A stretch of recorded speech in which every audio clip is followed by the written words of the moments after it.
안녕하세요. 이원재입니다. 7월 3일 목요일 이원재 끝내주는 경제 시작하겠습니다. 내란으로 망가진 경제, 끝내주는 경제가 살려내겠습니다. 그리고 이재명 대통령도 살리겠다고 합니다. 네, 이재명 대통령 기자회견 소식 오늘 전해드리기 위해서 이정환 슬로우뉴스 대표님 모셨습니다. 안녕하세요. 어서 오세요. 네, 안녕하십니까? 네, 이재명 대통령의 첫 기자회견이 있었어요. 네. 네, 어떻게 보셨어요? 보통 취임 100일에 하는 기자회견을 서둘러서 취임 한 달 만에 한 것도 처음입니다. 지금 한 처음이고. 달밖에 안 됐어요. 난 지금 네, 한 그렇죠. 3개월 된 것 같아. 그렇죠. 그 이재명 일을 너무 많이 대통령도 해가지고. 그 말씀하셨는데 어떻게 일주일 어떻게 하는지 모르겠다. 주말이 굉장히 빨리 돌아간다는 이야기도 하고 그런 이야기 인상적이었어요. 그 하루가 30시간이면 좋겠다라고 하니까 옆에 그 참모들 표정 갑자기 얼굴이 어두워지면서 이미 하루 종일 일하는데 맞아요.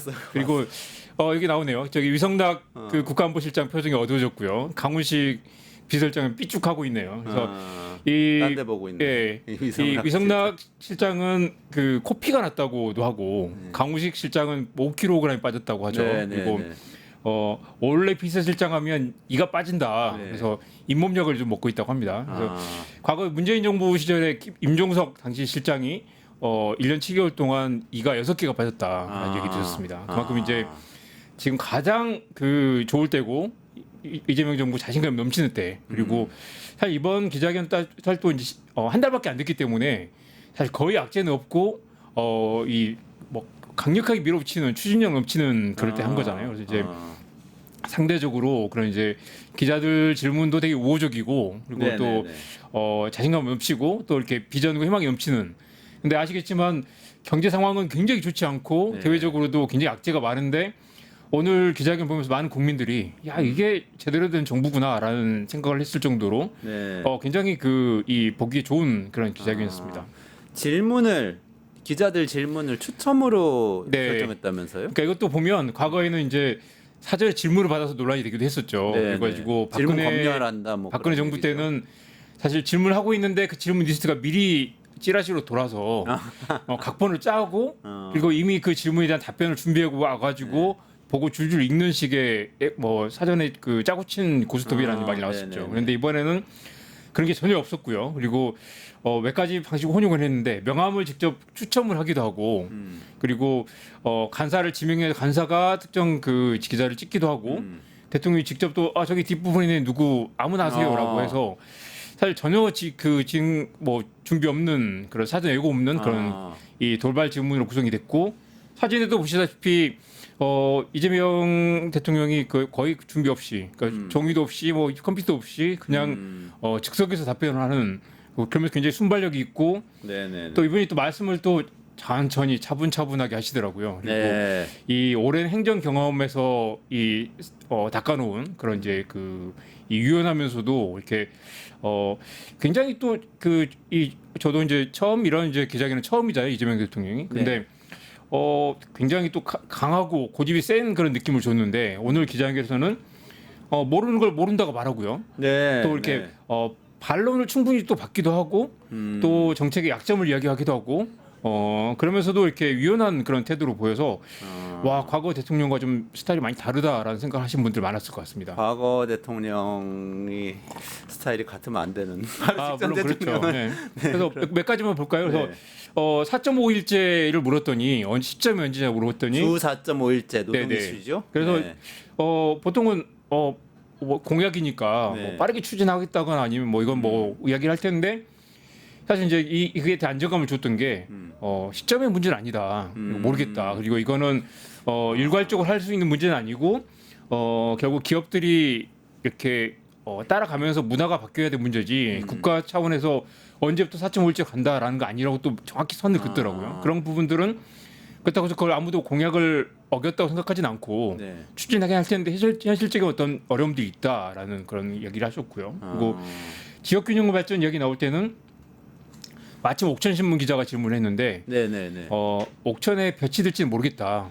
이걸 확인하는데 실제로 지역이 워낙 어렵기 때문에 그리고 이 추세는 대도시로 서울로 수도권으로 뉴욕으로 옮겨가는 그런 추세이기 때문에 추세를 거스를 수는 없다. 네. 다만 이 추세를 꺾기 위해서 뭔가 이렇게 다른 보완하는 방법이지 지역에 이렇게 완전히 뭐가 달라지는 것까지 기대할 수 없다라고 또 선을 긋는 게 이재명 대통령이 그렇게 네네. 말한 거죠. 그렇게 네. 말하는 게 오히려 신뢰를 주더란 말이죠. 사실은 현실을 인정을 하면서 그 기반 위에서 뭔가 그래도 조금씩 네. 할 수 있는 걸 해보자 맞습니다. 이런 이야기네요. 그리고 놀랐던 게 의정 갈등 문제는 자신이 없다고도 또 이야기를 했어요. 그런데 오히려 그게 또 굉장히 또 믿음을 주는 게 사실 이게 또 윤석열 정부의 강한 자신감, 근거 없는 자신감, 확 밀어붙이는 그리고 서로 파탄이 된 거죠. 대화 없이 막 이 찍어 누르는 그런 태도 때문에 문제가 됐었는데 네.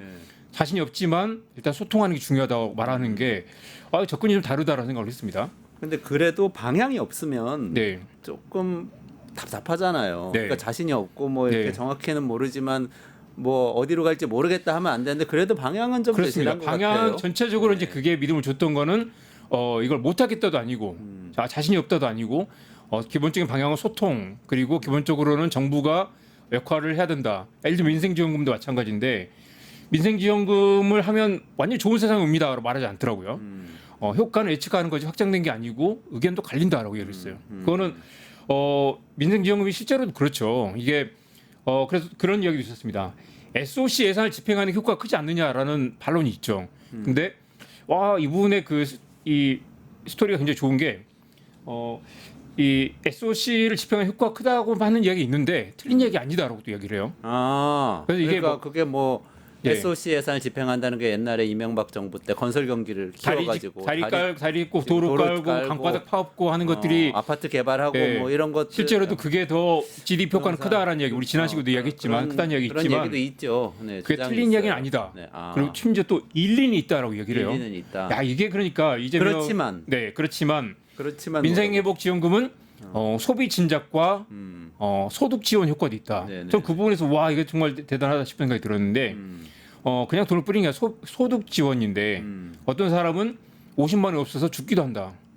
그런데 이 50만 원이 누구인가는 목숨을 살리는 게 될 수 있다라는 것. 그리고 당연히 소비를 진작시켜서 경제를 활성화하는 효과도 있겠죠. 그런데 경제 활성화 효과는 사실 SOC보다 떨어질 수도 있다라는 걸 인정하되 네. 이게 국민들의 삶을 바꿀 수 있다. 네. 그리고 이게 마중물이 돼서 지금 경제가 올해보다 내년에 좋아질 것 같아 한다면 그 시간을 빨리 앞당기는데 이 민생회복 지원금 15만에서 50만 원이 역할할 수 있다라고 말하는 건 그 부분에서 국민들의 상당 부분 설득이 됐을 것 같고요. 네, 내용을 좀 정리를 네, 해보자면 그렇죠. 이 대통령의 노동시간 단축은 반드시 해나가겠다 이렇게 방향을 제시했지만 네. 주 4.5일제는 조금씩 해나갈 것이다 이렇게 얘기를 했고 의정 갈등은 자신이 없다. 자신이 네. 없지만 풀어보겠다 이렇게 말한 거고 민생지원금에 대해서는 이게 뭐 SOC 뭐 그 막 짓는 것처럼 효과가 없을 수도 있지만 이것은 소득 지원과 소비 촉진이란 두 가지 그렇습니다. 장점이 있다. 이런 방식으로 이제 계속해서 이게 방향을 또 대선 때는 제안했다는 호텔 거죠. 경제학 얘기할 때는 굉장히 또 강하게 얘기를 했었잖아요. 네네네. 이제는 실제로 이제 집권하고 보니 이제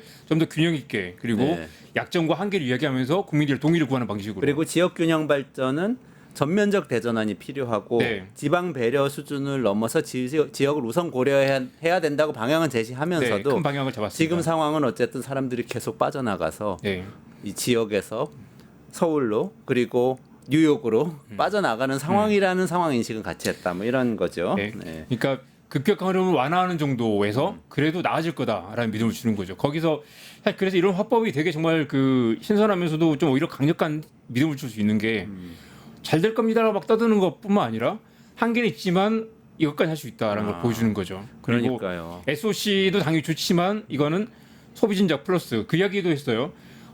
누구는 이걸 받으면 고기를 사 먹고 싶다.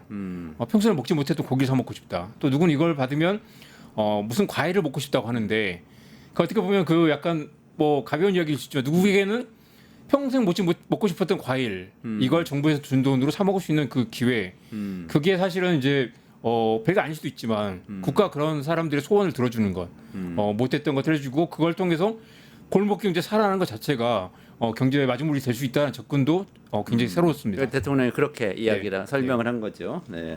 국가의 역할을 아주 정확하게 이야기를 한 것 같습니다. 어려운 문제가 있잖아요. 네. 지금 대통령이 직면한 가장 큰 문제 중에 하나가 한미 관계, 특히 네. 관세와 관련된 네. 7월 8일로 지금 네. 데드라인이 다가오고 있는 이 상호 관세 문제인데 여기에 대해서는 어떻게 얘기해요? 그거는 사실 이제 정확히 말하지 않았습니다. 말하기 어려운 주제다라고 했고 7월 8일까지 끝낼 수 있을지 모르겠다. 네. 그리고 사실 이게 또 보안 문제가 있어서 최선을 다하고 있지만 아직 쌍방이 뭘 원하는지 정리되지 않은 상태다라고 했고 노력하고 있다고 그렇게만 말했습니다. 아 그리고 저는 한일 관계 관련해서 했던 발언들이 네. 조금 참 네. 대단하다는 생각이 들던데 네, 네. 좀 소개해 주시죠. 그래서 일단 그 독도 관련 발언에서 굉장히 그 독도는 분쟁이 아니라 논쟁이다라고 얘기한 것도 정말 그 굉장히 새로운 실용 외교를 보여준 측면이었습니다. 분쟁이 아니라 논쟁이다. 네네. 그래서 이제 영토 논쟁도 있다.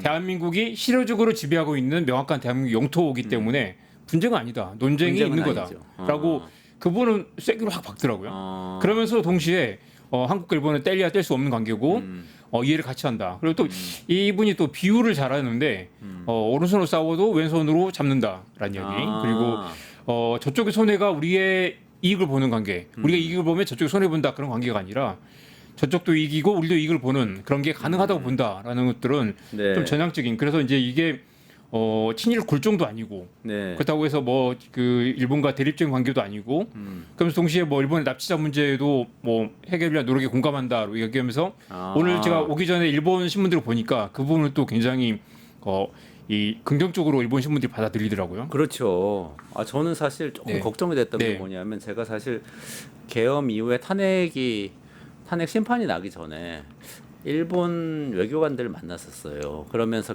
이 윤석열 계엄 이후의 상황에 대해서 얘기를 하는데 사실은 제가 뜨끔했던 게 당시에 일본 이 외교관들은 이전에 윤석열 정부가 굉장히 친일 정부라고 인식하고 있고 일단 네네. 그래서 아주 좋아하는데 이재명 정부가 들어서면 그때 이미 뭐 이재명 대통령이 될 게 유력시 되던 네. 때였는데 그러면 반일 정부가 들어오니까 정말 힘들어질 거다 네. 이런 생각을 굉장히 강하게 하고 있더라고요. 그래서 좀 경계심이 들었는데 오늘 이렇게 얘기하면 그렇습니다. 상당히 많이 풀어질 것 같아요. 그리고 아마 전략적으로 처음에 취임 인사를 일본에 먼저 하고 그다음에 중국을 했잖아요. 그런 것도 사실 굉장히 배려가 있었다는 이야기고 처음에 이번에 그 G7에서 만났을 때도 서로 상석을 양보하면서 그런 이제 분위기가 좀 풀리기도 했었고 그 시게루 총리가 그런 말도 했어요. TV에서 많이 보신 분이다. 그러니까 일본에서는 또 이재명 대통령에 대한 또 굉장히 또 리스펙이 있기 때문에 그런 분들 좀 활용해가지고 분위기를 많이 좀 개선한 그런 측면도 있는 것 같습니다. 그렇군요. 북한에 대해서 좀 이야기가 있었나요? 북한도 또 우리가 또 이제 역시 진보 정권에서 이제 북한이 너무 과하게 우호적이거나 아니면 뭐 이 우려하는 부분이 있거나 또 이제 이 또 안보를 뭐 약화시키는 거 아니냐라는 게 보수 진영의 우려일 텐데 오늘 전반적으로 보면 이분은 상당 부분 보수를 끌어안는 그런 스탠스를 취하고 있다라고 생각합니다. 그래서 이제 그렇지만 전쟁 중에도 외교를 하는 거고 미워도 이야기는 들어야 된다라는 거 되게 좋은 접근인 것 같고요. 네. 지금 너무 적대화되고 불신이 커서 쉽지 않지만 네. 일단 대북 방송 중단한 게 굉장히 효과가 컸죠. 네. 바로 북한에서도 이렇게 이 비방을 중단했고요. 네. 그래서 이제 그 서로의 득되는 길을 가자. 절멸이 아니라 안전한 범주에서 서로 그 윈윈한 길을 찾자라는 것들은 굉장히 또 긍정적인 메시지였고요. 또 지금 국가안보실과 국가정보원과 이야기하고 있는 게 있는데 그건 조만간 또 밝히겠다라고 얘기를 했습니다. 그게 뭘까요? 국가안보실과 국가정보원과 이야기하고 있는 것.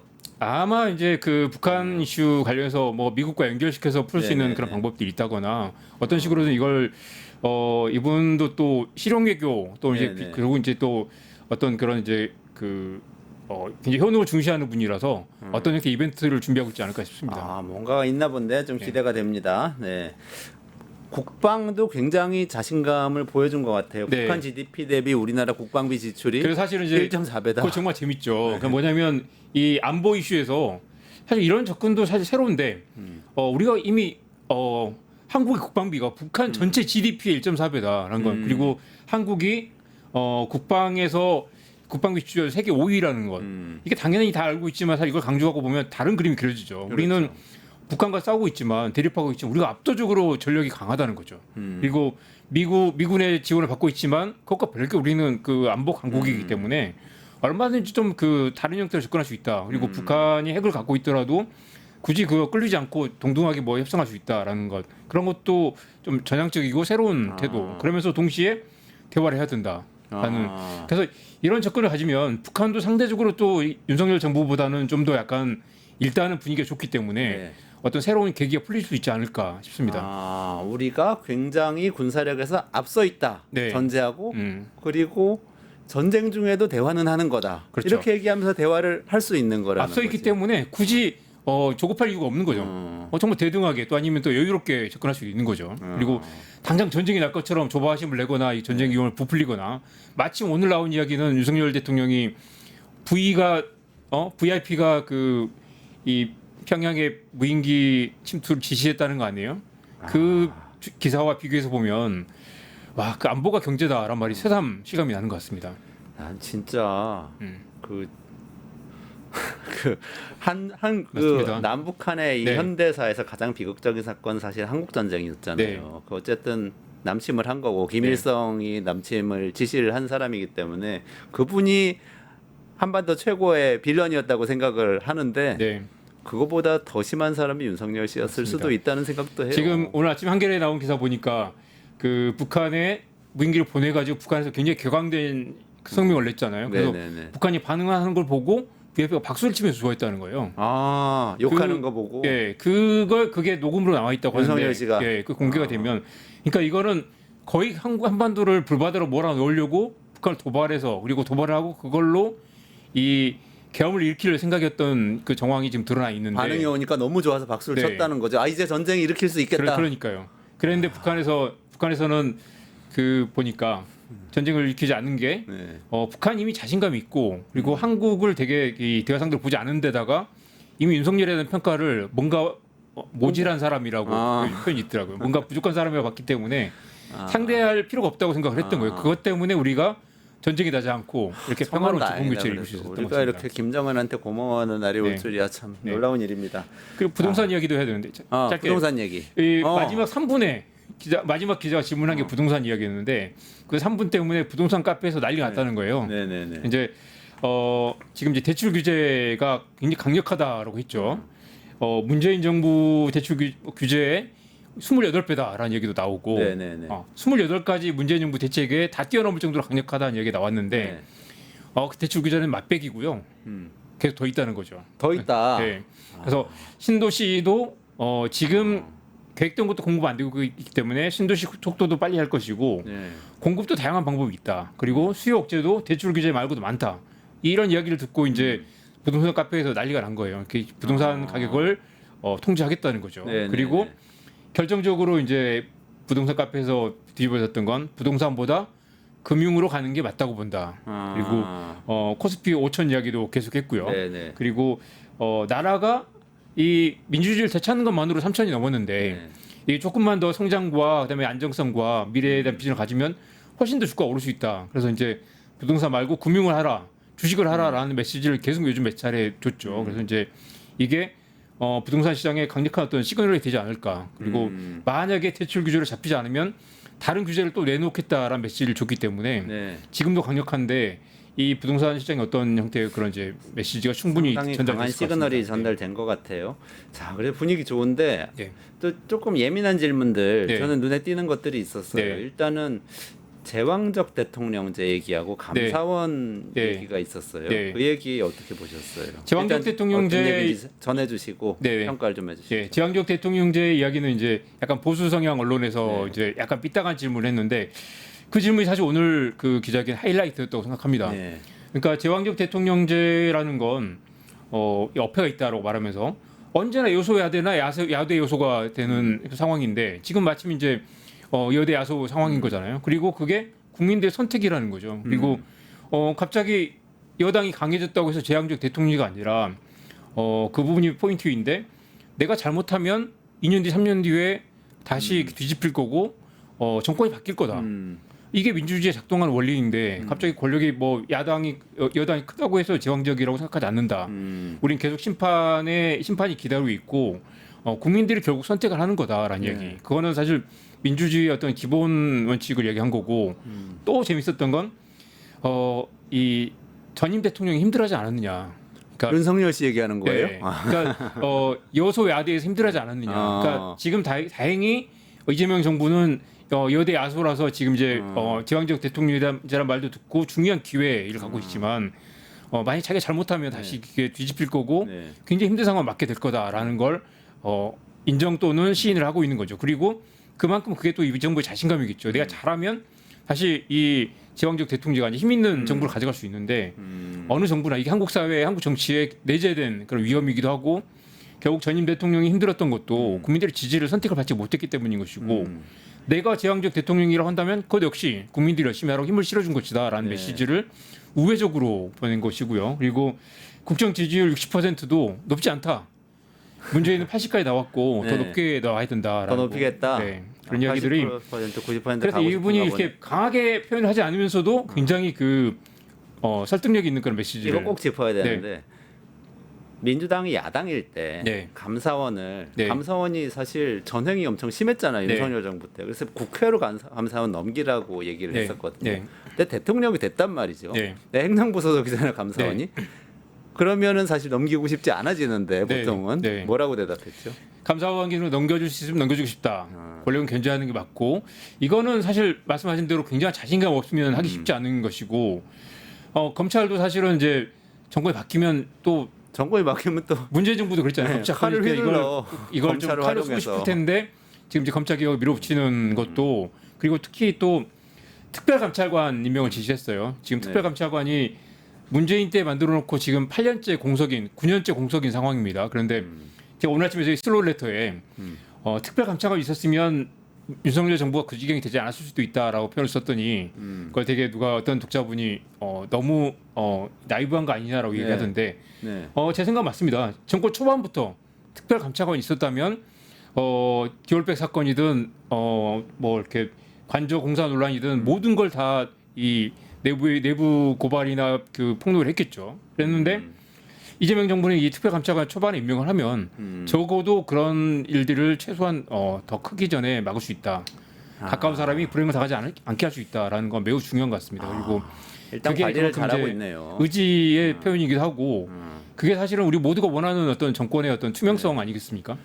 그래서 마지막으로 네. 오늘 기자회견 보면 전체적으로 분위기 좋고 네. 허니문이 지속되고 네. 있는 것 같고 일 잘하고 있는 것 같고 많이 하고 있는 것 같은데 또 보수 진영도 잘 다독이는 것 같고 네.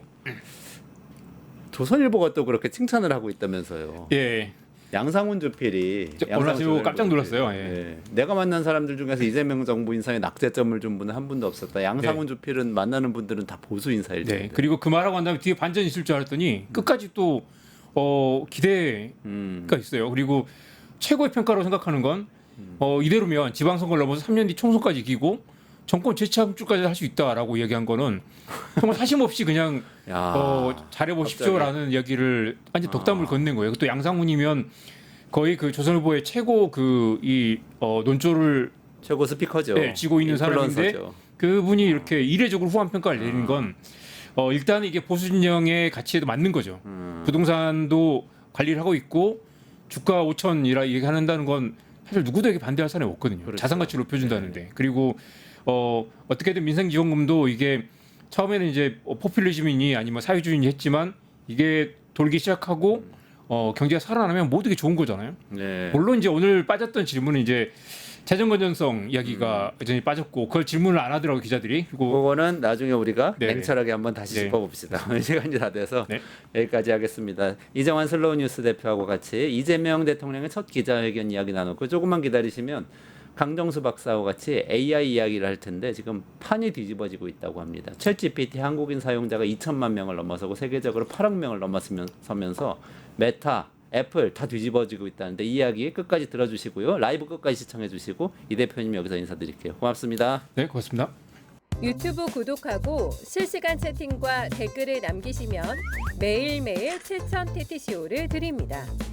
참여 방법은 통통물 어플을 다운로드하고 회원가입과 로그인을 해주세요.